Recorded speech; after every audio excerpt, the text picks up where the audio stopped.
Okay, let's begin. So hi, everybody. I'm Jimson Lee for speedendurance.com, and welcome to the World Championships Under 20 Coaches Clinic, Coaching Matters, Coaching Everything. So I'm really glad everyone's here. And as always, we'll let Frank Dick open up with a few words about the whole program, why we're here, and how much we're going to learn from this. Frank, on to you. Okay, thanks very much indeed, Jimson, and welcome everybody. This is the very first World Athletics GACA Coaches Club. Some of you will have experienced some area clubs over the last couple of weeks. This is us venturing into the world. What is GACA? Well, GACA is the World Athletics Coaches Arm. It represents, it was drawn together by Seb Asking, myself, and Charles Van Comeny to pull together a body from the coaching community to cover all coaching, athletics coaching related matters, and to facilitate necessary change.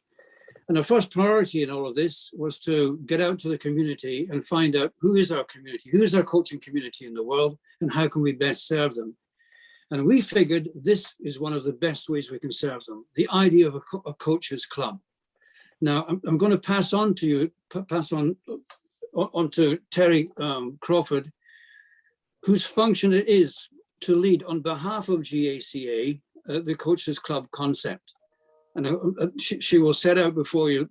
Originally, when we had the conversation, we were talking about bricks and mortar all the time. But now we're in a world of virtual. And so the whole idea of the Coaches Club now has really exploded into a world where there'll be an on-site and there'll be a virtual. But no more from me. Let me pass on to Terry Crawford. Well, thank you very much, Frank. It's great to be with everyone today, and thank you to our panelists for being here. And I know the information discussed today will be of great value to our coaches that are viewing this virtual forum. Also, thank you to EACA for providing the platform for this World Athletic Coaches Club, and of course, Jimson Lee being our host today. Again, as Frank said, this is our first coaches club that we had hoped would be a brick and mortar group, but we are eager to let the audience know and to spread the word among our global coaches community that as we go forward, the goal of GACA is to host a coaches club at every major World Athletic Championship going forward.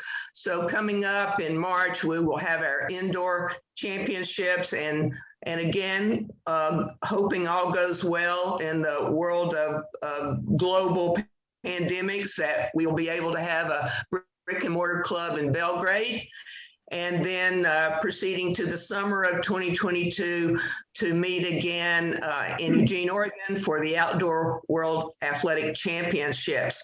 So again, what we have learned, as Frank mentioned, doing our first virtual coaches club in Tokyo, that we called on our area associations that did a fantastic job of reaching out to coaches in their time zone, but yet making this available to coaches around the globe. So regardless of what time zone you're in, you're going to be able, going forward, to participate in the Coaches Club, because we see the opportunity to present Coaches Club as a hybrid with not only a brick and mortar club where we can network and socialize and have various learning sessions going on, but also to continue with our virtual forum. So we hope you can be excited about that, and we know you're going to be excited with the conversation that takes place today. So I'm going to give it back to Jimson to get on with our discussions.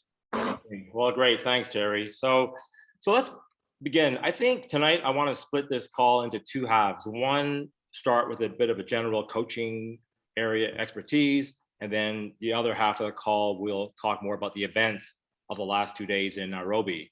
So if I start with a pop quiz, if I ask, what does or who does Joshua Cheptegei, Faith Kipyegon, and Shawnee Miller, or now Shawnee Miller-Ubo, what do they have in common in today's meeting? And the answer is easy if you're a track nut, like me. These athletes won at the, the under 20, the world junior level, and they also just won at the Olympics. But, it's not as clear cut because only 6% of athletes who medal at the world juniors or under 20, medal at a world championship, and they medal at the Olympics. So I want to open up this question first to, I guess, two particular panelists. And I'll start with Amy Deem. She's the director of track and field and cross country for University of Miami. And she was also the 2012 Olympic Games women's head coach. So Amy, welcome to today's Zoom meeting. Thank you. Yeah, so maybe just elaborate on my statistic, and we'll get to Kevin on the stats. How come so few people who really do well at these World Juniors don't do well at the Olympic level or world level? And I coach in the collegiate system in the U.S., and I think that the parallel is very similar in the aspect that if you go back and look at the U.S. number ones when they're 16, 17, and 18, and then follow them through their collegiate career to be an NCAA champion, and then again to take that next step to the international level. And a lot of our NCAA champions are under 20 champions as well. I think it's twofold. I think that there's, I really believe it's as much mental as it is physical. In the aspect of, I think that that transition and that happens from that under 20, and then the things that go with being an international elite level athlete, the pressures of making a living, the pressures of where it becomes as an under 20. I think our youth coaches do a tremendous job of making it fun and making it social, and as well as, obviously there's kids that they're very serious about it, but I think that there's a lot that goes into the transition from that under 20 to it becoming a career, a profession. And I really believe that's a big part of it, is that some of our young people aren't giving the tools mentally to be able to make that transition, that support to make that jump. Also, I think that as coaches, we have to do a better job of the training age of the athlete as of, I think we see these great athletes and these great talents, and we're, as coaches, we're in a rush to get them to, that next level, or instead of, we skip steps because of their talent level and don't necessarily look at their overall development, training age, what is their background, and then how do we develop them? Because I do believe, even though you may, we have a lot of great, let's say just 100-meter hurdlers on the women's side. Each one of those young people has a different skill set. And I think it's very important that that the coach doesn't even develop them as, there's clearly things you have to do to develop each young person in their event, but also you have to look at the individual, and some are going to get places quicker than others. And I don't think, at least from my experience, I think sometimes we're in a rush with these great kids, and we don't do the things we need to do and take our time in developing them to look at a career of 10 to 15 years as opposed to, the next 2 to 3 years. That's just my experience.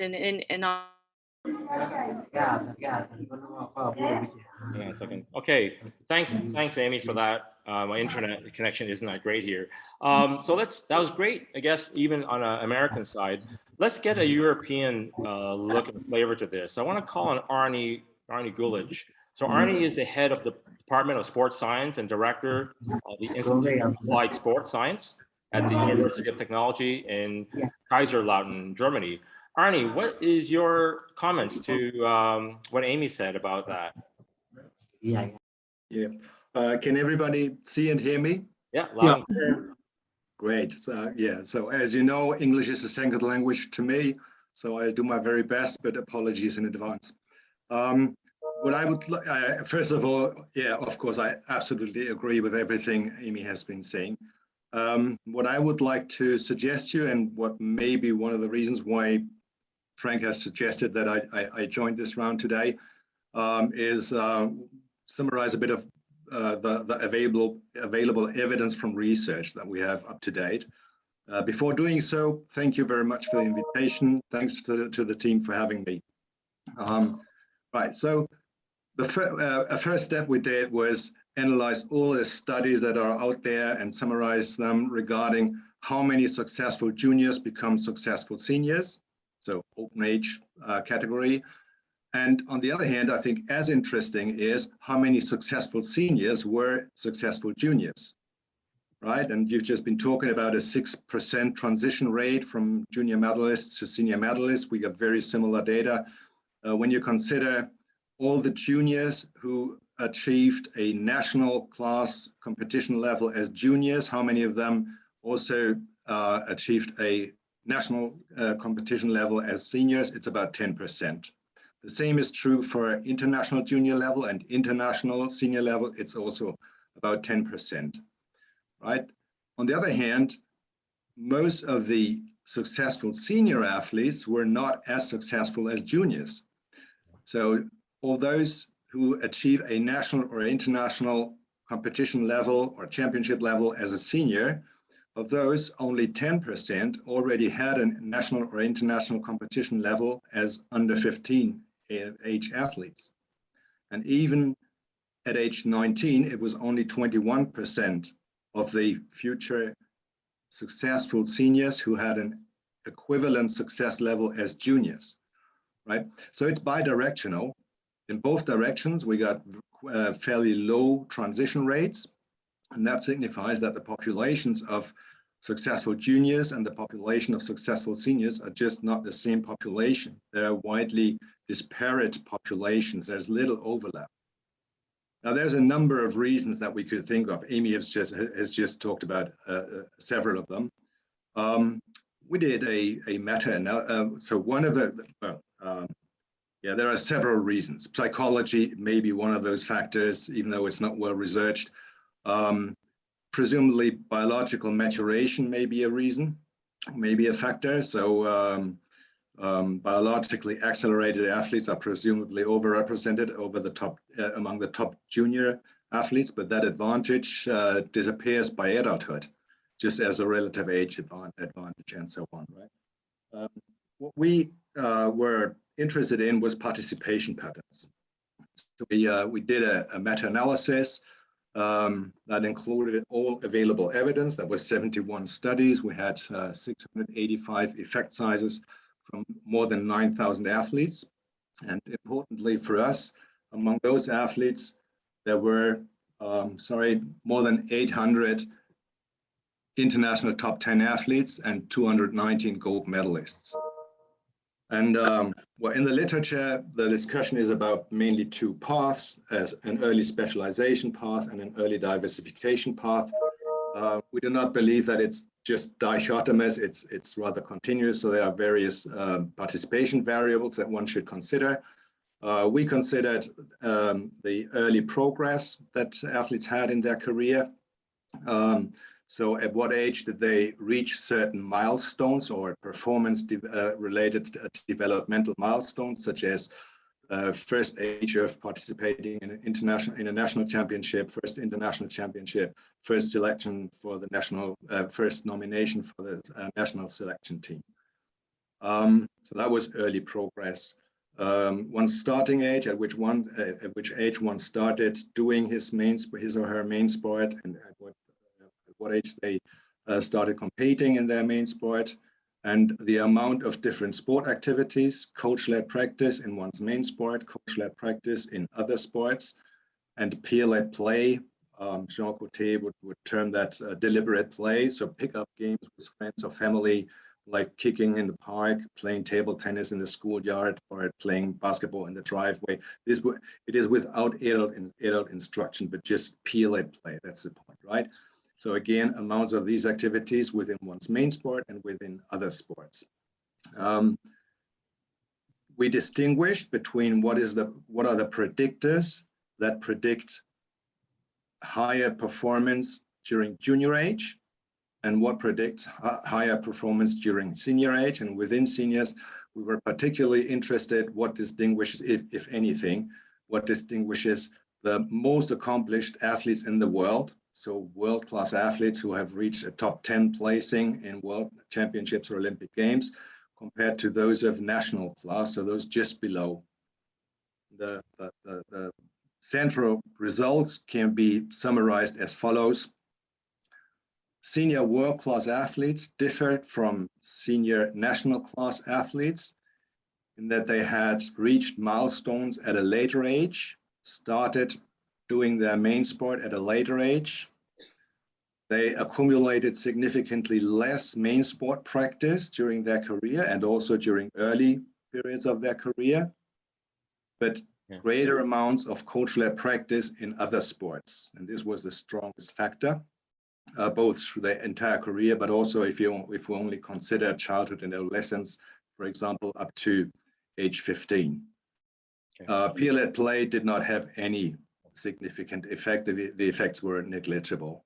And on the other hand, higher junior performers differed from lower performing juniors in that they had an earlier achievement of performance-related milestones, so faster early progress.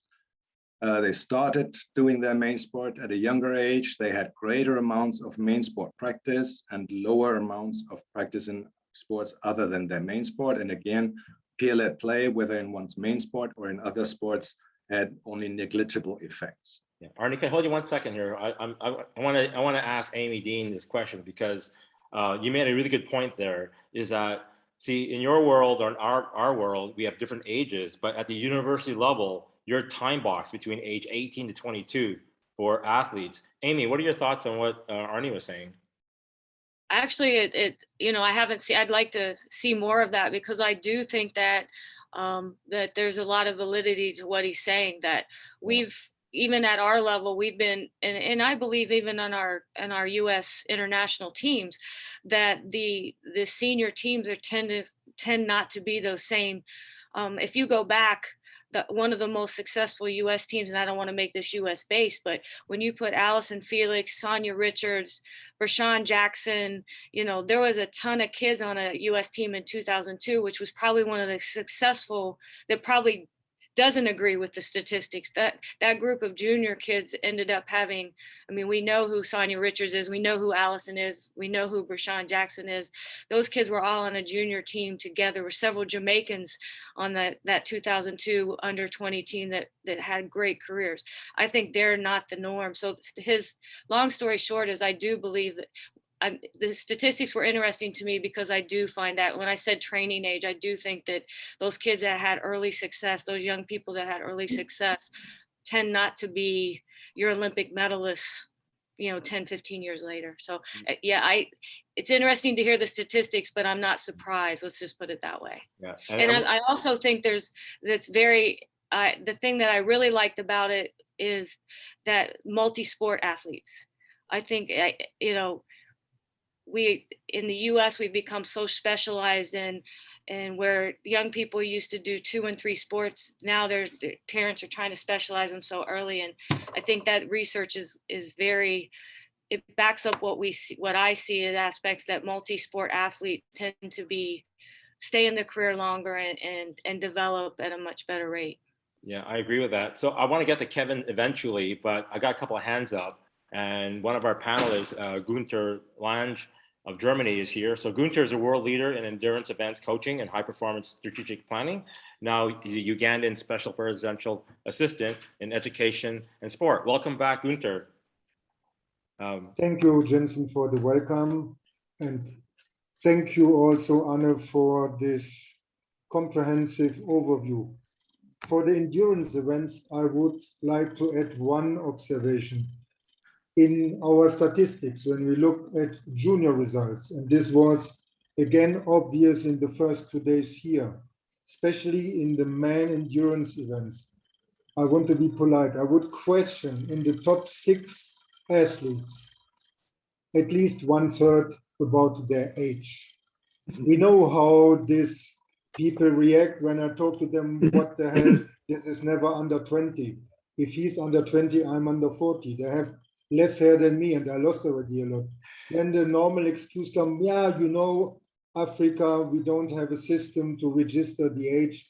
But as a matter of fact, we are neglecting one area which I observe since Eugene, when you mentioned Joshua, was winning the 10,000.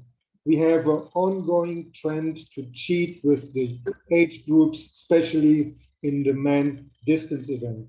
On the other hand, we have the technology to control this.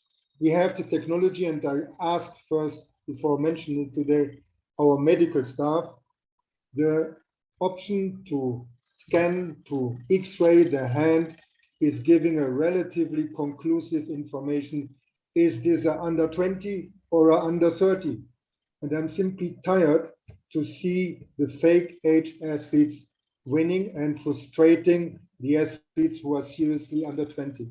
And I believe strongly that this medalists with the wrong age are also the one who will drop out due to not only overaged and early specialization, they are simply not the potential, the talent for a long-term career. Joshua Cheptegei did in Eugene the 10,000 meter. You have seen that in Tokyo, he was doing 5,000, 10,000. So his coach is a very smart coach oriented in long-term development. At the age of 23, 24, he's still doing under distance for a later career in marathon. And I think this is the key element, the training content. Amy mentioned it, age and development specific under 20. In endurance events, most of our coaches, unfortunately, get so much pressure from the political government system. They want to produce quick results, early medals. So they do already content which is senior content, and they neglect the key contents for endurance development under 20, which, for example, is speed, and coordination. Thank you. Okay, great. Thanks, Gunter. A couple of hands up. We got Frank first, and then Rita second. Frank. Oh, okay, thanks. Just to summarize what I've learned so far, it seems to me that if you spot early talent or potential talent, and you squeeze them into a high performance pathway in the teens, then you're going to get fantastic results at world junior level. But we all know, and I know without boring some of you who've heard this before, we know that the 60% of the medals at world senior and Olympic level will be won between the ages of 24 and 28, and 85% between 22 and 30. We know this. And so that's what we're preparing them for. So looking backwards then, is there a way, and I kind of know already in advance what you're going to say, Arnie, but is there a way that we can identify those people who've got the potential for senior success in these years so that we can manage their pathway better? Okay.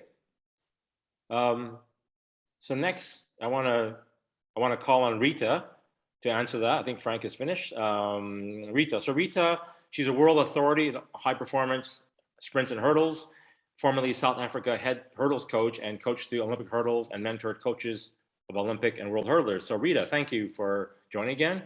What was your comments on either Arnie's or Amy's comments? I would like to comment on both what and maybe add on to what Amy have said as well as Arnie. As an educator and also as a Pilates instructor, and I'm not going to talk too much about the events which we'll cover later. I think that first of all, we have to see, Amy mentioned the parents, which we refer to as helicopter parents because they hover there all the time and they push and they push and they push. It's not just the parents, it's the children as well. We see nowadays, they write their first books at 16, they get their doctorate at 18 years, and they do this and they do that. So what we also see is that some of these young children want to have instant success. Whether it's going to last or not, it doesn't look to me like they're too concerned about that. Okay, as long as they have the success now, it's okay. That's what my observation is. Another very important factor is that what I've seen, and I think this contributes a lot towards the 10% that maybe is successful or start later, is that, and as I said, I'm not going to talk too much about the events because I've applied this to events as well, is the poor technical model that some of these kids have. And I'm talking specifically about hurdles and sprints. The hurdles, the 400-meter hurdles, the women, I was actually, apart from the Jamaicans and the Canadian, and obviously the Europeans are always good at their technique. But the Africans and the all the others, their technique, especially of the girls, are terrible. Their running technique, and their core is not strong enough. And I want to talk later about the Botswana young man that won the 100 hurdles. And what I see as a big problem, he is not going to last. And that comes from not a good enough background in a good core and having weak tendons, ligaments that is not built up gradually, because we want instant success. And with these youngsters that are so talented, it's very easy to get instant success.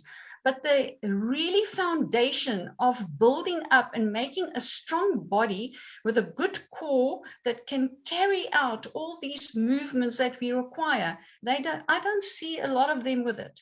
I mean, obviously the Jamaicans are brilliant with that. We can see that already. We can see the Europeans, but I tell you, we are sadly lacking in Africa and some of the Asian athletes as well. They may have the success, but it's going to be short-lived. It's not going to last as far as I'm concerned. And I think a lot of it comes from injuries that is going because of what they are not doing. Yeah, solid point. Arnie, back to you. Comments on that? Yeah, thank you very much. I would just like to address a few of the points that have been raised. Age cheating, yes, I understand the problem. But I don't know if this was supposed to be a response to the research result I presented. So of this sample, most of the participants were from the typical developed countries in North America, West Europe, and Oceania. So I would not believe that age cheating in junior competition would be a major factor for the results that we've been finding, right? The question that Frank has raised. So can we identify talent early? I remember when I first talked with friends about these results, and we found out that it's only 10% of the successful juniors who make it to an equivalent competition level at a senior age. He said, Frank said, this is quite disappointing. And I wonder, for whom is it disappointing? I think it's disappointing for those other 90% successful juniors who do not make it, and perhaps for the coaches. But on the other hand, at the same time, it is good news for all the others who are not that outstanding as juniors, because it signifies the train is not gone. You may still be on path, even if you do not win a medal or enter a final as a junior. This does not signify you cannot be a successful senior athlete. And I think that's the good news in it.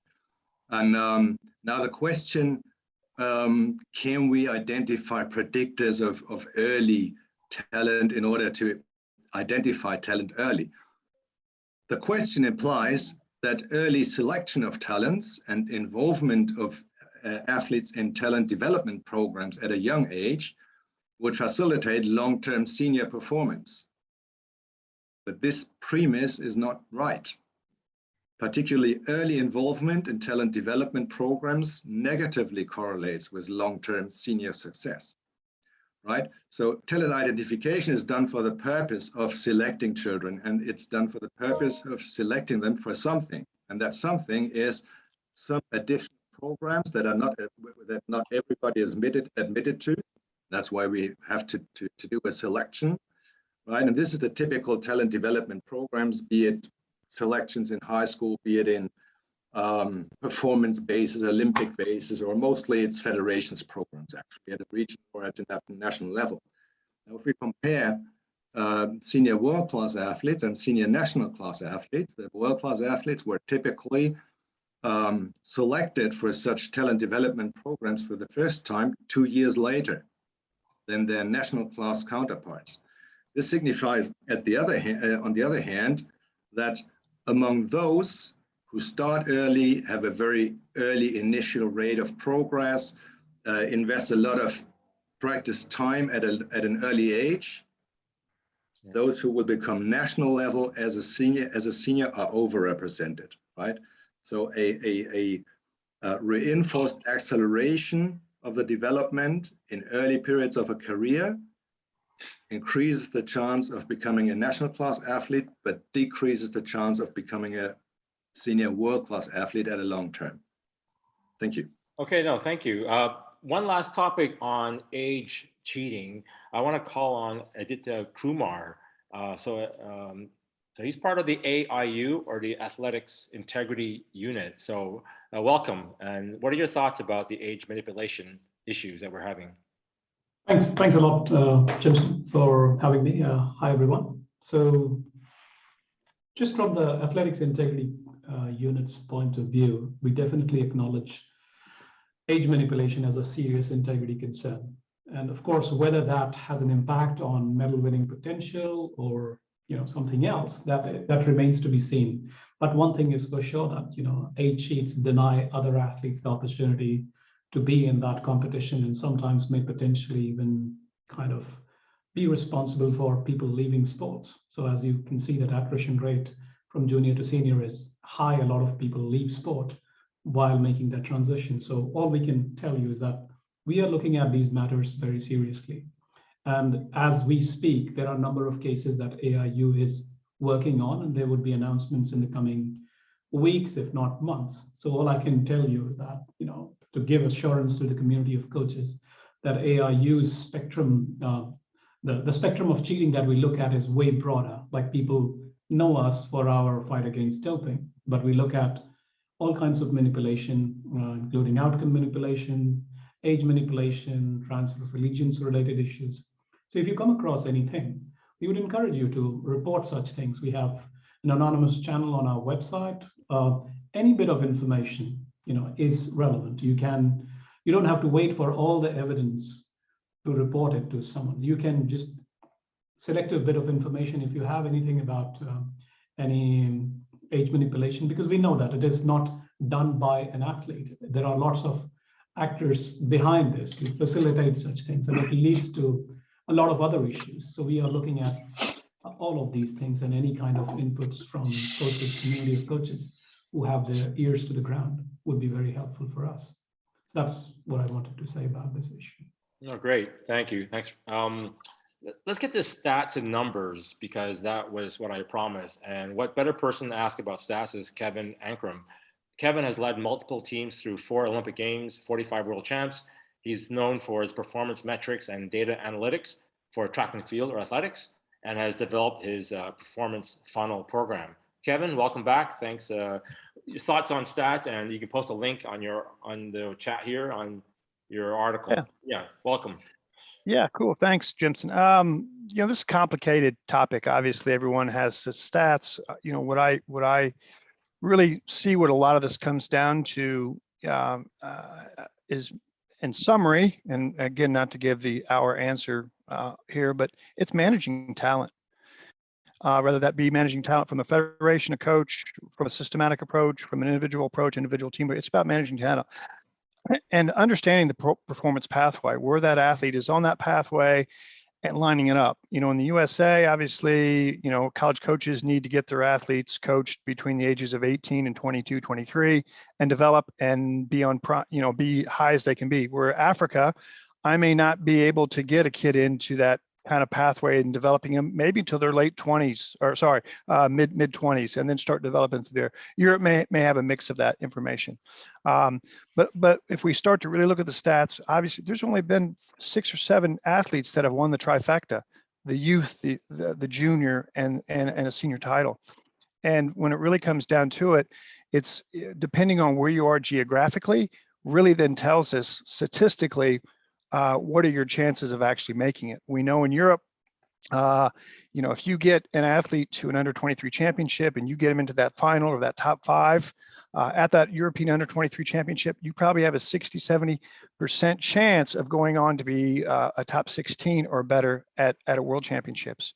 So again, this is about managing talent. This is about understanding that performance pathway and where that athlete is on that pathway. You see a lot of Europeans thrown into the American system. It makes or breaks them. And that's because, obviously, because of just their development and how that talent is actually being managed. But stats wise, again, Arnie has some great stats and where they're going through. And, but on the ground and looking at real time what's happening, it's hard sometimes to take those stats and actually apply them to where you're at and what you're doing and how to do it. And again, I think if we had this right, knocked off, done, all federations, all systems and structures would be in a better place, but we're not. We're poor at doing it. Then that's why we're not seeing this transition so much from this junior talent onto this senior talent. And what's happening is the maturation. People are getting a lot more commitments, a lot more combined at a later stage in their life between 20 and 24. And that's where we're seeing a lot of these athletes come from most countries. That's great. Okay, I think, Frank, one last thought before we move on to the event-specific part of the program. Frank? Yeah, really, just to pick up on what Kevin said there. Earlier I was asking how we manage people to get from quality youth, if you like, through to being achieved at a senior level. But I'm wondering, are we looking for another professional avenue amongst coaches or performance directors? I haven't come across many people who are responsible for the overall management of the athlete pathway. Time and time again, we've got some coaches who will work with young athletes, some they may pass them on to somebody who will work with a developer, and then they'll be passed on to another coach. But the actual connections between these things are very, very seldom monitored and managed. And I'm just wondering, but I appreciate the opinion of colleagues here, should we be looking at developing persons with that particular function to manage the pathway?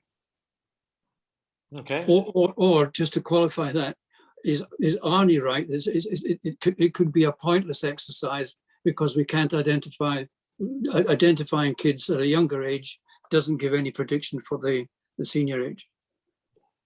Great. Okay, Kevin, one last thought before we move on to event specific. Yeah, Frank, exactly. Just hitting on that as well too. I mean, I think there is that. There has been some federations that I know that I worked with, Athletics Australia, Athletics Ireland, that specifically just dealt with that talent pathway. But the problem is it's like the systems between how that was developed and then passing them on to the next somehow always dropped off at the university level, because those athletes left, went to university, and then said, that's my athlete, I'm not going to follow that information. And then after they kind of got out of that, kind of popped back in it, or they were in it kind of subway throughout. And that's why I still think the USA has the best talent transition opportunity, but the coaches aren't. Some of them are managing to move on, but most of them are just managing it to win that conference, that NCAA or that regional championship. So, how do you get it right? This is where we're all struggling at. Yeah, if it was that easy, there'd be 400 gold medalists here. So, okay, let's move on to event specific. We're like halfway through the program, and I want to call on two panelists who are throws coaches. So let's move on to javelin and shot put on tonight's day 1, day 2. Hopefully you all had a chance to watch it. It's on YouTube streaming, it's on BBC iPlayer, and so on and so forth. So let's talk about the javelin. And I think for javelin, who better asked than Anders Borgström, Sweden. He has led Europe's consistent world leadership, high performance javelin coaching and javelin design. He also has experience internationally across the throws event. So let's go talk about the javelin first. Welcome back, Anders. He's here. Yeah, Anders. Yes, I'm here. Yeah. Thank you very much. Yeah. Looking at the qualification yesterday for men's javelin, I just saw a few of the throws. I can't judge very, very hard, but I was impressed that 3 young boys threw over 77 meters and showed such a great capacity. And I also think they performed on a rather good level concerning the technique. You could see a good approach. You could see that they could maintain the speed at the end of the run. They had a good body position, and they had a good rhythm at the end. Well, let's say sufficient block with the left side and good timing in the delivery. So that was the very good part. On the other hand, you can say we were missing some countries here. You have already mentioned that some great track and field countries were missing, like United States, China, Great Britain, Germany, especially Germany, and javelin throwing. But nevertheless, looking at the qualification, it was quite okay. 67 meters was okay to advance to the final. The only world juniors that have been significantly better during the last decade, there was in 2016, that actually the qualification limit, 72.5 meters at that time, was 14 throws over that, so they were 14 in the finals. Otherwise, it has been approximately on the same level. But let's wait for the finals. Today, we had a final for the girls. And I must say, to wait that the favorites will reach good results, that's not so common in javelin throwing. You're waiting for sensations. But this time, all top three girls in the world so far this year, they were the medalists, gold, silver, and bronze. And especially the very young girl from Serbia, Vilagos, who achieved an impressive 70 meters with a 500 grams javelin just less than approximately 1 week ago. She threw 61.5 meters, 61.46. Very, very impressive, I must say. But concerning the technique, if I compared the few throws I saw from the boys with the girls, I can point out two girls that I was rather satisfied with their performance. That was Vilagos and Tsenko, the Greek girl who was a silver medalist. The other, of course, rather few throws I saw. I think, are you around 18, 19 years? One of the most important things to develop during the youth and junior age is, like Rita pointed out for a couple of minutes ago, the development of the technique, how to perform well. Later on, it's more build up the physical capacity, but I was not satisfied with the general throwing technique among the girls. Yeah. Okay, I leave it there. Okay, no, we'll get a question back to you here. For his response and maybe the shot put, I want to introduce Sean Pickering. He's the throws performance lead for UK Athletics, team coach for Tokyo 2020 and London 2012. And he also competed in Atlanta in '96 in the shot put. Welcome, Sean. Comments on the javelin first, and maybe after talk about the shot put after. I think a couple of general comments on the javelin was that I think there's some great talent coming through there. Of course, as Anders said, there were some technical errors and a few people that are not developed. But that's what I like about the junior championships, to see that talent that is maybe not fully developed and still has a big upside to them. Now, the question is, can we get coaching to them? Can they get together with good coaches so that we can see that development and that talent come through? I was particularly impressed with Vilagos in the young girl, 17 years of age, just very impressive. And you can see there's a lot more there. And also the Cuban girl that finished third, a former volleyball player, but poor technique, but you can see the upside. You can see the upside, just a great physical specimen. So, and I think that was the same in the men's javelin. I was particularly impressed with the Nigerian guy that came through. Namdi, to throw 78 meters, throwing an 800-gram javelin. It's great to see more of the smaller countries come through. We just had such a great result from Tokyo with an Indian win in the javelin, and two Indian guys got through to the final here. So looking forward to seeing how that develops in the future. There's an awful lot of guys that come from a cricket background and a bowling background that have a great natural tendency that will be seen in the javelin in the coming years. So I'm looking for that kind of development. And I think the same thing when we look at some of the other events and the shot put took place. Unfortunately, there was a rain delay today, and so so we lost the discus. It's been postponed till later in the week, and I was particularly looking forward to that because the young son of Gilius Alekna is throwing as a very special talent that looking forward to his development.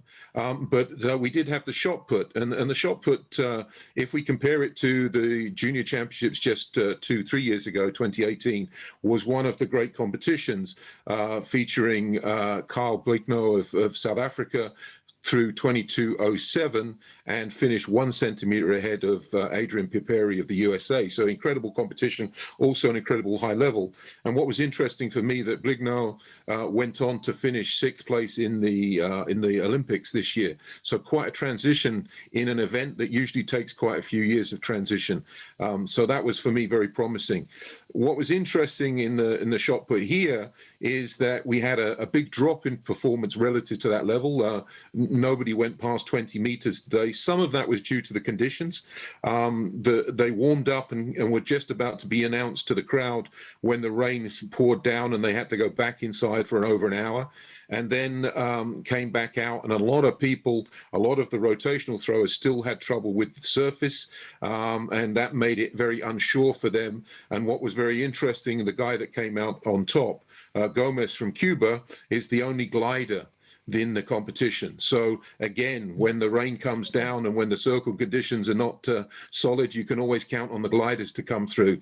And he threw very well, very consistently. And I think Brahi from Belarus, who opened up with the first throw, with his first throw at 1970, was also a good level, a rotational thrower, threw a personal best, and that put people under pressure. But I think that was when the circle was probably at its best. The rain continued. The circle was still very slippery. It didn't really dry out at all. They were all trying to, clear the circle out with towels and tracksuit trousers and things. So that made it difficult for some of the guys to respond. And a few of the athletes, the winner of the recent European Under-20 Championships from Kosovo, who were expecting some good things from Ramdani, actually finished down in 7th place, and he through 1992 at the European Under-20 Champs, which would have won here quite comfortably. All of his throws at the European Under-20s would have won here quite comfortably, but he was a casualty perhaps of the conditions. And I think the smaller speed-based spinners probably lost out quite a bit because of the conditions, because they're the ones that look to drive across the circle. Some of the bigger spinners could turn a little slower and get their feet down and heave it out with a little bit of strength. But the big development in shot put in recent years is that these faster, more athletic guys are really starting to learn the spin. We saw it in the recent World Championships. Obviously, Ryan Krauser is at the recent Olympics. Ryan Krauser is a monster of a man, but you saw also young Italian athlete from South Africa at 108 kilos finished 5th in the Olympics, 21:41, which would have won a medal at every Olympics until this point. A much smaller, faster athlete. And I think that's really important for the development of the event, particularly as we go into some of the smaller countries and the developing nations. So we're not just looking for these big monsters, but we're looking for good athletes and developing them into good throwers. So I think that's generally my overview. No, that's great. Thank you. Well, So Gunter, hang on. Gunter, do you want to comment on Sean's comments or javelin Yes. shot in particular? Please, I would react to Sean. Sean mentioned that there was an unfortunate rain delay of 1 hour. Kindly be a little bit more critical. It was not a rain delay for the throws. The whole competition was stopped. I always tell my coaches there are 2 types of coaches. The stupid coach is doing the same mistake again. The smart coach is doing a new mistake. It was not new for us to see that the track in Kasarani, the whole stadium is not technically appropriate. The track, the D sections has 0 level. You can look into the videos from the youth championships. We had already half swimming presentations. We had the D sections underwater, and same happened today. So we repeat what we have done in the youth. We provide technical environment for our elite athletes, which are not safe. We have the same track with 0 level. So it is for me not unfortunately that we had a rain delay. Luckily, the colleagues in World Athletics decided to stop the competition for safety reasons. But if we would have an appropriate track with the correct technical level, and this would have been also evaluated before the competition, knowing what happened in the Youth World Championships, this rain delay, at least for the non-throwing events, could have been avoided. No, definitely. The pole vault and disc were postponed because they felt it was too dangerous even after the rain. The javelin throwers and the shot putters had to get on with it, but some of the other events, they decided it was too dangerous even. So I can show you the picture of the helpers, like in the Youth World Championships, now again in the Junior World Championships, pushing the water in the drainage system because water flows downhill, also in Kenya. And if you don't have a level, you can prepare to do a swimming event. So we can do lane 1 running, lane 2 swimming. This may be more entertaining. No, definitely. Speaking of pole vault, we have Wolfgang Ritzdorf, Germany here. He's a world leading authority in high performance, high jump coaching and performance. Also does the top international high jump and pole vault conference in Cologne. Wolfgang, welcome. Do you want to talk about pole vault for a few minutes? Or the 100-meter breaststroke, either one. Wolfgang, are you here? Sorry, I'm muted. Okay. Yeah, Jensen, thank you very much. But if you allow, and I see my friend Herbert Chingon is available, because I didn't have the chance to see it, to watch the pole vault yesterday. So, and honestly, Herbert. Welcome to this guided. Second, sorry. Hello? No, sorry, I'm going to mute everybody here, sorry. Definitely, Herbert is the authority when it comes to pole vault. So if you allow, I would like to pass the baton to Herbert. Sure, I can do that. No problem. I even watched the pole vault yesterday. And of course, due to the fact that so many nations choose not to take not to compete in Nairobi this time, it was a very disappointing result with the winner clearing 4:15.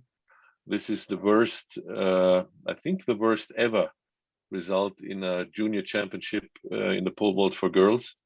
Only 9 athletes had a result in the end. And I can say that the winner, a young lady from South Africa, she had a quite good technique. She had the basics right.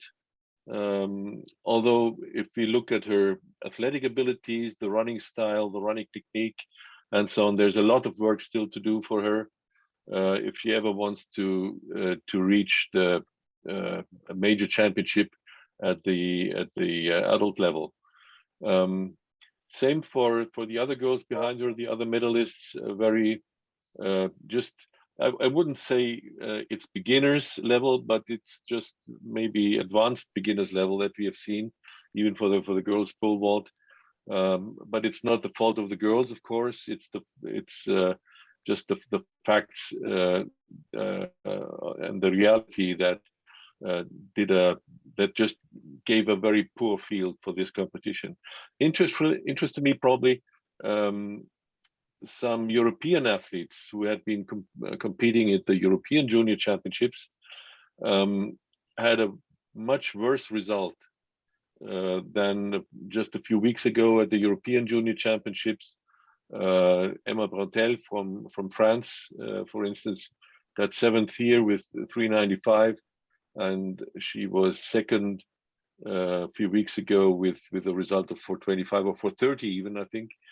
And so it seems to me that this kind of program, having a European Junior Championship with full attendance of all the athletes, of all the strong athletes, and having a World Championship later on is too much for these young athletes. They cannot span their good form for such a long time, or maybe especially under these conditions, with the COVID problems all around.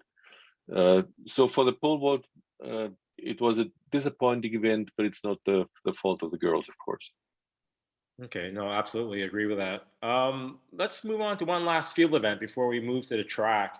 And I want to talk about the triple jump. We have Danny Cornelius, South Africa. He's head of Tux Athletics at the University of Pretoria.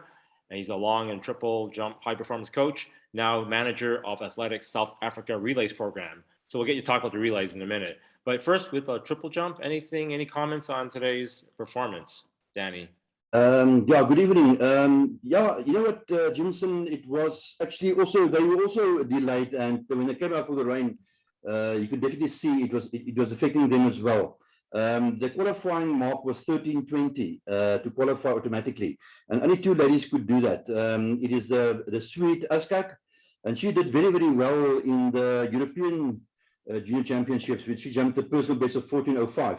And she won that. She was actually a very easy qualifier with a 13:48.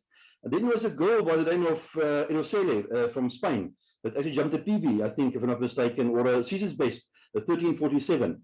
But the rest, all of them they were really having a tough time. I think to get into the final, I think they jumped like a 12:77, which was the final mark at the end of the day. And that wasn't a very good one. But I think it was also a situation where the rain was really having a big impact on that. Tomorrow's the final. If it's a warm day, I think we'll have good results. But, you know, medals are not won in qualifying rounds. They are won in finals. So tomorrow anything can happen. And looking forward to that. But not much. It wasn't very exciting. So maybe tomorrow we'll see some exciting jumps again from all of them.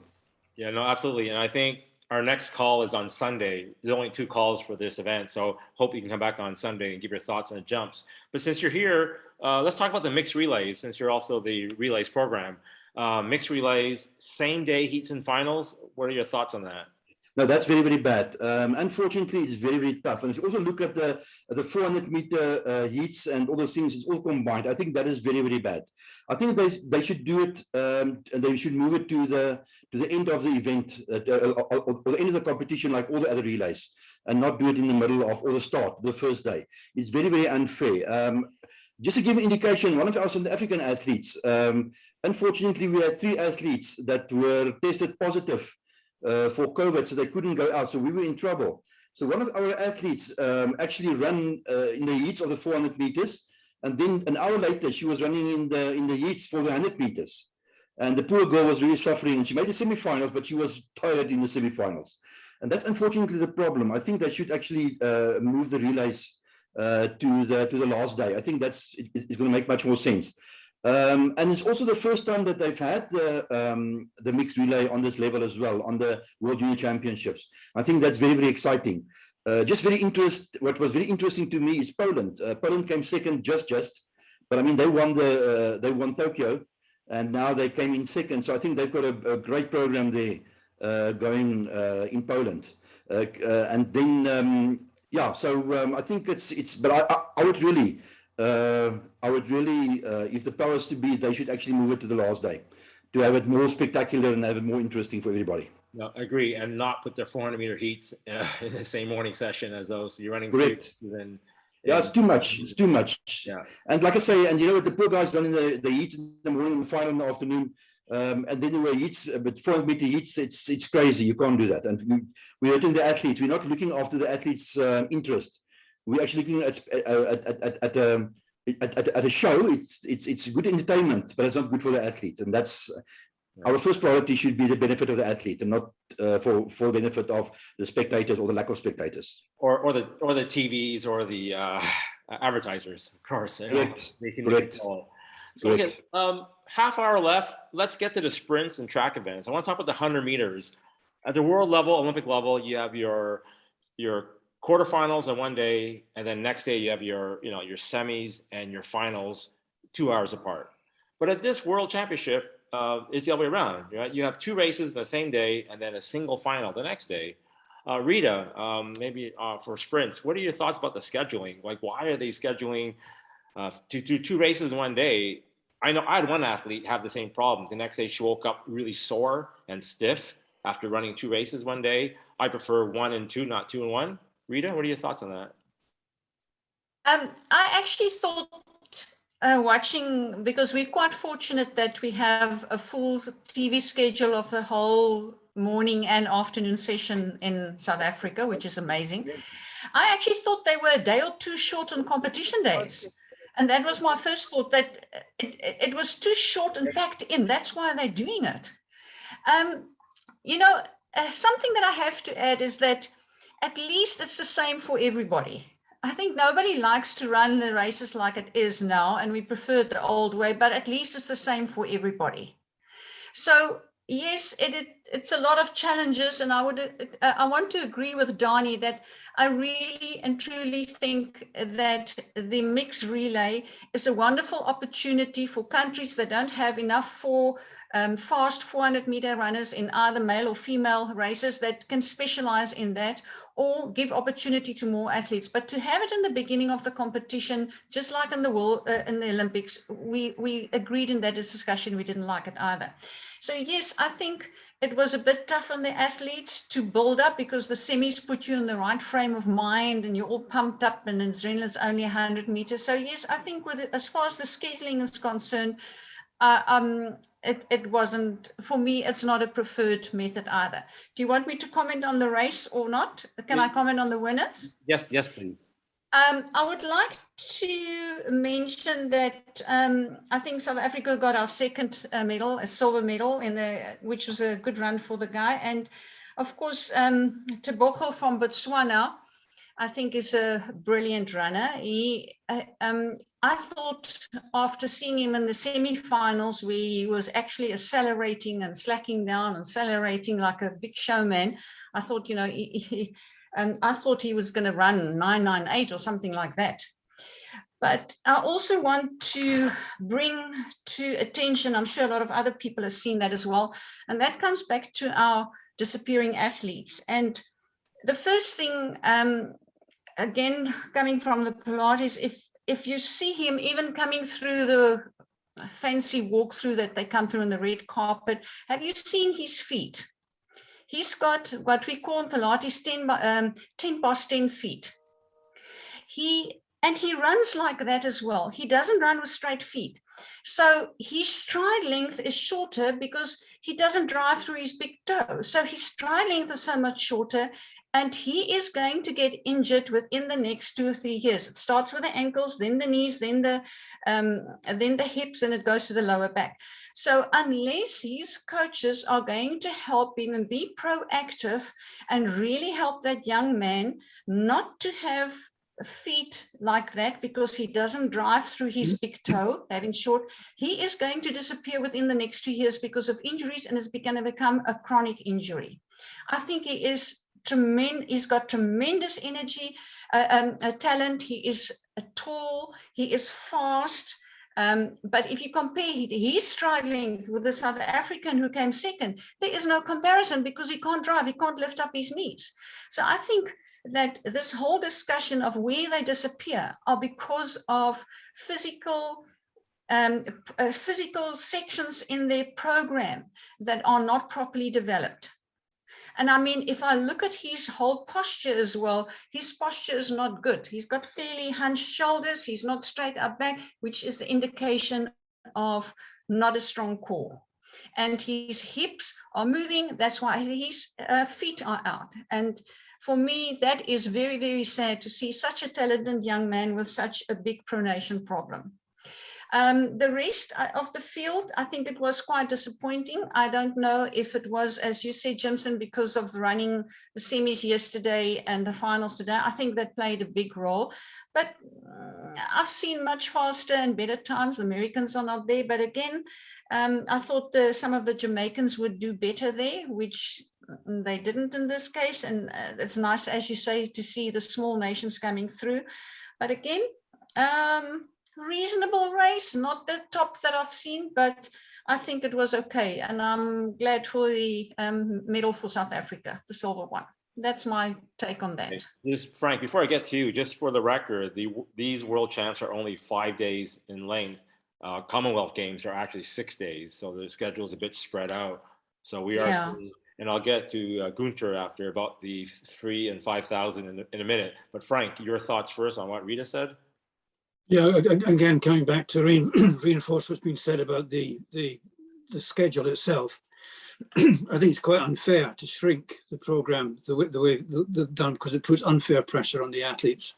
And actually, the design of the program itself, I think needs a bit of examination. However, coming back to the 200s that we saw, does anybody have any view? I mean, I've got my own feelings about the technical diversity that we saw out there. Am I getting it wrong, or are people not really concentrating on technique early enough when it comes to sprinting? No, they are not. That's why we're getting the problems. They are running horrifically. I thought they look like worse than my grandchildren are running at 10 years old. No, I totally agree. And I saw that in the women's race as well, Frank. Anybody? The technique is clearly missing. Yeah. If you want to comment, raise your hand, or just raise your hand physically if you want to comment on that. Rita did. Yeah, Gunter, back to you on technique, importance of technique. I like to agree with Rita that it's a predominant African and partly Asian problem. And the cause is simply there is only very little, if no, quality physical education in the school system. So, for example, in Uganda, I have plenty of born fast athletes, but when you look at their basic coordinations, it is not developed at all. And when you look at the course, the physical education teachers have not been qualified to teach skills. Then I went to the next level. I was checking the PTC, the Primary School Teacher College, who are teaching the teachers how to teach skills. And I found the course, these people were good in talking about sports and skills, but they were not able to teach it practically.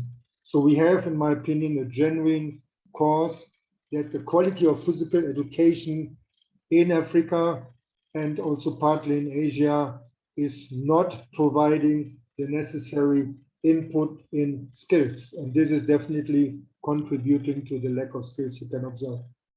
Okay, two hands up, Rita, and then Kevin after. Rita? I just want to add, like in the women's race, you know, you can see the countries that are traditionally working on their skills, like the Nigerians, like you always see the Jamaicans, good running technique.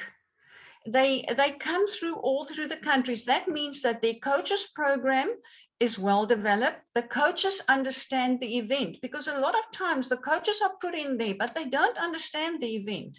I'm not even talking about the hurdles. Before the hurdles, sometimes for me is a nightmare, because the people are coaching an event, but they don't understand the basics of the event. And that for me is sad. And that is then when the athletes becomes the victims, because the coaches do not know what's going on. I wouldn't say not going on. They are not on top of their game. If you want to take any athlete to world championships, if you don't understand your event and you can't help that athlete, then you are failing the athlete, not the other way around. That's true. Kevin, you had your hand up before. Yeah, just real quick to follow up on what Rita was saying, and also panning back to what we were originally talking about, managing talent. I mean, what's happening here is we're not managing the talent, and this comes back to running, the running biomechanics when we look at the sprints. Now, if I'm Amy Deem, I'm salivating at seeing such raw talent and knowing that I can bring them into my university and change this person to being a world-class athlete. And when I was recruiting for talent as well, I'd be doing the same. Hey, don't give me the best runner. Give me the kid that's really talented, looks like crap, because then that way I can really develop that athlete, knowing that I can just teach the basic biomechanical running issues. And so this comes back to, what Rita was saying, I agree, but also saying this comes back to managing that talent. How do we manage that talent? Do a better job of it. No, good point. And, if you gave me a 20.80 high school male sprinter, I will produce a 45-second quarter miler. I just don't have those 20.80 sprinters showing up. Right. I'm a bad job at recruiting. Gunter, you had your hand up before Frank. Let me come back to the argument, what is the impact of physical education? I agree with Rita that some countries have developed a grassroots program which provides the skill, but the majority of our grassroots athletes are, and this is 80%, introduced into sports, including track and field, by their physical education teacher. They are the foundations. So as long as I have, in most of the cases, physical education teachers who are not competent to introduce the basic skills, then I have a problem and dilemma like we are observing. And I believe strongly that as soon as we manage to improve the physical education quality, then we will have also a better impact, considering that 80% in the developing countries are coaches for the beginner. Yeah, and Frank, you had comments on that or earlier comments? Yeah, good points, Gunter. It was really a question to Arnie in the amount of work that he's been doing, and also Amy. The work you've been doing, do you have any data on technical development of athletes during these growing years? I mean, if that's kind of compromised, I'm wondering if there's any basis for growth after that anyway. But do we have any data on that stuff? And I know you've got the fail success, if you like, but I'm trying to work out a reason for it. I've got a lot of that data, Frank, Okay, as far as athlete developmental rates for each event and where they're at from 15 to 18, 18 to 22, 23 to 25 and on, all those athlete developmental rates. And again, happy to share with those who are interested in that, yourself as well, Frank. I think that'd be very valuable to everybody watching. Very valuable. Okay, great. 15, 20 minutes left. I want to talk about distance running. Day one, men's 3,000. Day two, men's 5,000. Like, you can't double, can you? Women's 3,000 today. Gunter, you're our distance expert. What are your thoughts on the scheduling or in the three races today that you saw? I disagree, and I like to disagree. As you know, you can double. It was done successfully. We had a 3,000 meter winner yesterday and 70:42:09. Considering that this was in altitude, Nairobi has 1,648 meters, which is influencing the performance. So winning in 7:42:09, which would be number 34 in the world of seniors, is definitely an amazing performance. Ethiopia 1-2, Eritrea 3-4, Burundi, Uganda, Kenya, Uganda. And today in the 5,000, the same athlete, it was difficult for the Kenyan to beat him, but he managed to put him on place number 2. I repeat again, when I look at the 3,000 and 5,000 meter men, number 1, they are too close. Remember, we recall we had the same situation in cross country. We had events which were actually from the performance determining factors too close, so we had athletes to cover both and win both. I think that 3,000 and 5,000 are too close to make a real interesting difference. So athletes double and athletes also are winning on the podium. Content-wise, 13, 20, top 7 in the 5,000, Kenya, Ethiopia, so a kind of sandwich to change a little bit the result from the 3,000. But again, the strong group from Eritrea, the same athletes. Only Uganda was a different athlete. But I repeated, this group, 3,000 and 5,000, and I'm happy that we have our friends from the EACA Commission here. They should have a close look at this top 6, top 8 concerning the age. I was not surprised to see a pure African performance in 3005. I was more pleased with the 3,000 meter woman today, seeing in 5th place a Finnish athlete, and also to my amateur observation, I was not looking at female participants. We obviously have a problem with under 20. So We had a sub-9 race, the top two, Kenya, Ethiopia. For me, coming from Uganda, we did the unlucky number 4, but it was actually an interesting race, and special congratulations to Finland, who could position in number 5. So coming back to your question, I disagree about the time schedule. 3 and 5 in 2 consecutive days is not performance developing, and also the events are too close to each other in the performance limiting factor. I would take out the 5,000 meter, because one point we didn't discuss, which is always in the background, the events of the juniors are a reduced program for the seniors. Yeah. And the program of the competition is strongly determining the content of my training. The coach trains to win a medal in the Junior World Championships. So we don't use the opportunity to make a program content-wise, event-wise, which is more linked to the content of training under 20.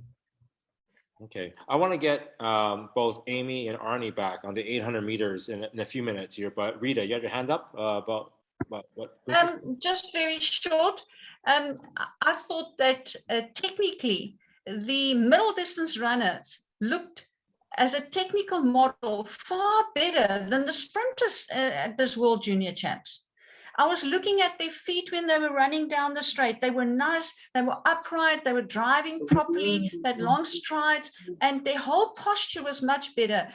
For me, if I look at it, and I don't know if Gunter agree, that the technical model of the middle distance runner much better than the sprinters at this World Juniors. I found the range of 146.51 in the peak performance, plus an overall good technique, yes. The female, I saw 1 or 2 technical models which can be improved. You remember this this interesting arm swing, but in overall, I think that the middle distance coaches have started what we discussed in our Tokyo plenum, to understood that efficient technical models are further improving the performance. And I think they learn actually skill training from the sprint group. There's some cooperation. Okay, makes sense. So just moving along to the 800 meters, Amy, I don't know if you had a chance to watch or see the results. Any thoughts on 800, 3 rounds? I actually didn't. We're in an orientation that finished up right before this call, so I didn't get to see much of the track meet. I'm looking forward to watching the rest of it, but I want to just real quickly, I didn't get my hand up, but I wanted to go back and comment to Rita and Gunter and several. I don't think that, I know they mentioned a few countries. I think that some of the issues are universal, and I kind of mentioned it in the introductory. I don't think the US is in any way, shape, or form exempt from some of the technical things. I think worldwide we get coaches that get great athletes and they don't slow down they get caught up in how good they are and not doing the things. And Rita said it so well, and I couldn't agree with her more. I'd love to follow up at other times with her, but because I think my philosophy is a lot like hers in the aspect of we're not doing these things at the junior age group to, the general things to develop them. So as they get into the senior level, the injuries are going to come and they're not going to go away.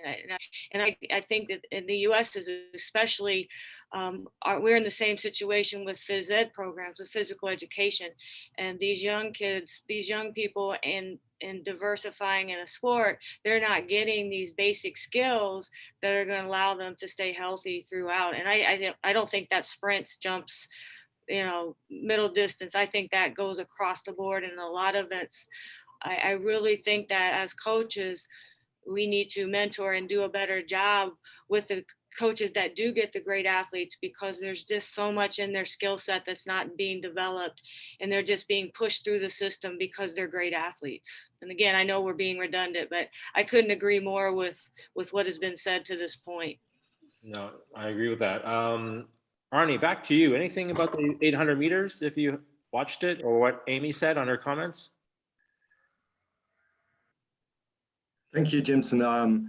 I do not want to comment on the 800 meters because I didn't watch it, but I found Frank's question interesting, and if you allow, I would like to pick that up. So Frank's question was if we know anything about, Frank said skill. I would maybe translate that to skill learning. Perhaps to put the findings I reported into perspective, you don't get a fantastic hurdler by doing swimming. You do it by doing hurdling, right? So don't get me wrong, right? You get a great athlete in track and field by doing track and field, right? But athletes differ in their learning skills and how smart learners they are. And junior performance may represent different things. So has an athlete been developed in terms of broadening their potential for subsequent development through the subsequent 10 or more years? Or have they been developed towards that, or primarily towards that current junior performance, right? And now what we do find is that athletes who have a more diversified background during their early years, doing various sports and doing competitions in various sports, which is important. It was not just, so they did those other sports, those various sports with specialist coaches from those sports. That's the point, right? And so they had more opportunities to experience different modes of learning. So different tasks, different situations, different coach-athlete interactions, different methodologies of learning, and that at the long term makes them smarter learners when it comes to really perfectioning your skills within whatever sport, be it athletics, hurdles, spin, shot putting, and so on, right? So yes, there is evidence that a broader learning experiences during childhood and adolescence will broaden your potential for subsequent multi-year learning in adulthood. Thank you, Arnie. Appreciate it. Thank you. No, that's great input. Rita, we covered the 400-meter hurdles. We didn't really cover it, or was there anything specific on the 4 hurdles heats that you want to talk about quickly for a few minutes? I think one of the biggest disappointments was the guy from Abu Dhabi, what was it that made the false start, and he was like very, did I do it? You know, like very, like I thought it was a bit arrogant, like, but at that age, I suppose they are like that.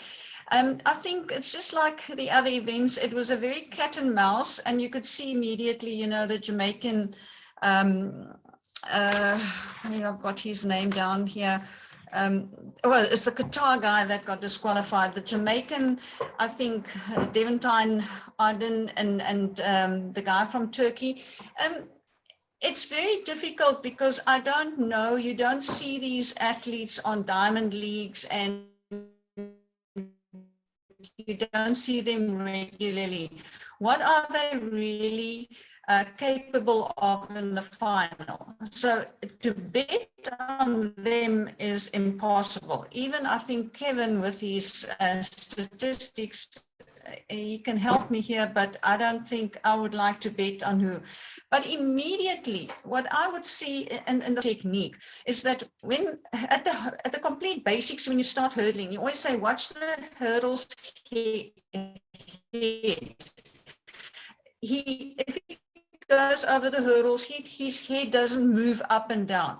And I tell you, Jamaica, all the others were jumping over the hurdles, getting too close, whatever. So those guys are not going to run good times. It's the 5 counted and the guys going to the final, 5 guys with good technique, and the medals are going to come from those.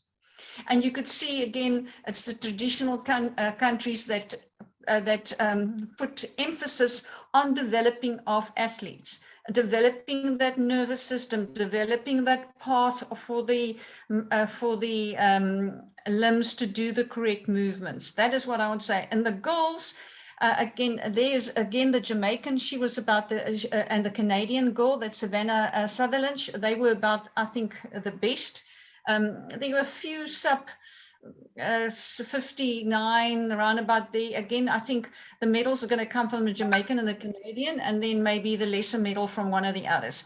But again, I tell you one thing, the girls, and I wouldn't say girls, the young women are worse than the men as far as the technique. Maybe it's that specific development stage that they, but they are not strong enough. They haven't developed the basic plyometric strength. They find it hard to hurdle over 10 hurdles. And I find it quite difficult to understand because they all come from a background of 80-meter hurdles, 200-meter hurdles, 300-meter hurdles, where they will learn to hurdle with they're supposed to learn to hurdle efficiently with both legs. But I didn't see that there. It was one or two that I could see that. And that is, I think, if I was a coach, I would go back, and that is one of the big things that I would work on. So I think it is going to be interesting to have a day open now before the semifinals, and then we'll see what happens. The semifinals maybe, but I think the girls, women go straight into a final. I don't think they have a semifinal. I might be wrong, but the men definitely have a semifinal and a final. That's my take on the hurdles. Great, thanks. And I forgot the heptathlon. I didn't forget it, but we don't have Kelly Southerton on this call today. Does any of the panelists here want to talk about the heptathlon quickly? Sean has event specific, yeah? Well, just it was an interesting heptathlon because I think it was one of the events that was hit largely by the lack of countries taking part here.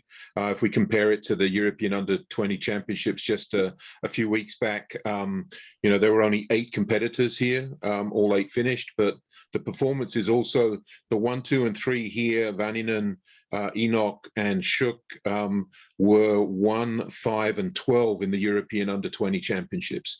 And Vaninen, who's been very good, scored 6.2, 7.1 in Tallinn and scored just under 6,000 here. So was off on a couple of events and then didn't really run very hard in the 800 meters. But the performances were down on previous World Championships, and I think that a lot of the developed nations not being there, the Germans, you know, the Americans, the Brits, meant that event was hit pretty heavily. So I just thought that was a point that was worth noticing. You know, pleased for Vaninen. Her score from Tallinn promises a lot. She's a good talent. The other thing that I noticed, and it was just me looking from a point of view, having worked with a number of pretty good heptathletes, is that a lot of these girls were just not very big. So their future in the sport now, where you've got athletes like Nafi Tiam at the top level that have also very good javelin and shot put results. Some of these girls are just not going to be big enough to compete at an elite level. So Vaninen was strong and one of the bigger, taller girls that was out there, and she had pretty good throws, although was down on her shot from the European Under-20s, where she threw nearly 15 meters, but also she's a pretty good 50-meter javelin thrower, and that is showing what you need to have now to be at the top level. So just a general point, but so depleted levels in terms of the numbers, but a nice competition and a good chance for some of the countries to show well. No, great stuff. Before I close it up, any last thoughts on heptathlon? Because we're going to close up with Frank Dick. Final thoughts on today's hour and a half. I'll just lean into that if you like. I know the field events coaches don't like me saying this, but I'm really anti this idea of coaching during an event. I really think it's wrong. I think coaches have not done their job if they're still coaching when the event's going on. And athletes were getting upset, crying on the coach's shoulders. And I just think that this is the wrong message. You're supposed to be encouraging athletes to take ownership out there of making their own decisions. And we're not. We're still making decisions for them. Just to be in my bonnet, we can come back to that one later. Very quickly, Jimson, you know how much I admire the stuff you do. It's been absolutely outstanding tonight, mate. Pulled everything together wonderfully, because I'm pretty sure a lot of people came on to the junior session wondering, can this be as good as what we did at the seniors? And it's every bit as good. I'd like to make sure that on Sunday we get Amy and Arnie going a little bit deeper into their own topics to give us a kickoff there. I'd just draw your attention, everybody, because Jimson did this to me during the senior event in Tokyo. Please take time to look at the chats, because there's some really good comments coming in there. And what Jimson's kindly agreed to do with the stuff we've got before is to edit it so that we've got all the key points being remembered there. Next session is on the 22nd, as you know. I must say at this point, Terry, thank you so much for championing the cause for the World Coaches Club. I think that what we started here is going to be big, because I think as we move forward, we're going to have one of these every night during junior championships and any other championships. So thank you very much indeed for that, Terry. Giacomo and Stefan, who are at the background there, without their technical genius, we would never get together. So well done, guys. Super job. To the panelists out there, you're wonderful. You make all of this stuff happen. Thank you very much indeed. Back to you, Jimson. No, thank you, Frank. Thank all the 12 panelists who are here today. That's Gunter, Anders, Kevin, Amy, Sean, Herbert, Aditya, and Arnie, Wolfgang, and yourself, Frank, and Danny, Cornelius as well. Thank you. Without you guys, we couldn't do this. Same link for Sunday, same time, 6 p.m. London time, whatever that is where you are. Again, please come back again. Share the link with your friends. We had a good amount of people. Someone's just joining now. We had a good amount of people here, and really welcome this. So again, see you on Sunday, everybody. Great job. Thanks, Jim. Thank you. Thank you. So stop recording.